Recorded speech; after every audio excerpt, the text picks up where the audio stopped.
Guys, അപ്പോൾ നാളെ എൻ്റെ ബർത്ത്ഡേ ആണ്.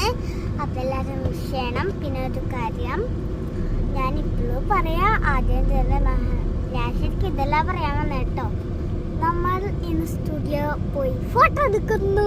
അതാണ് എനിക്ക് ഇഷ്ടപ്പെട്ട. പക്ഷെ ഞാൻ നല്ല എക്സ്പീരിയൻസ് ആണ്. എനിക്ക് ഫോട്ടോ എടുക്കാന്ന് പറഞ്ഞാൽ നല്ല ഇഷ്ടമാണ്. അപ്പം ഞാൻ സ്റ്റുഡിയോയിലേക്ക് റെഡി ആയിട്ട് പോകുന്നു. കണ്ടോ, കണ്ണ് ചെതി ലിപ്സ്റ്റിക്ക് ഇട്ട് ഇതൊക്കെ ഇട്ടിട്ട് പോവാണ്. കണ്ട നല്ല റോസുകൾ കണ്ട.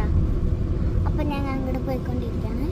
എത്തി. പക്ഷെ ഞങ്ങൾ ഇപ്പം അങ്ങോട്ട് പോകണില്ല. ഞങ്ങൾ മാർക്കറ്റിൽ പോയി വന്നിട്ട് അങ്ങോട്ട് പോകണുള്ളൂ. കാരണം സ്റ്റുഡിയോയിൽ ആൾ വന്നിട്ടില്ല അല്ലേ. കേക്ക് വാങ്ങാൻ പോവായിരുന്നു ഞങ്ങൾ. കാരണം നാളെ എൻ്റെ ബർത്ത്ഡേ. അപ്പം കേക്ക് വാങ്ങണ്ടേ. കേക്ക് വാങ്ങിയിട്ട്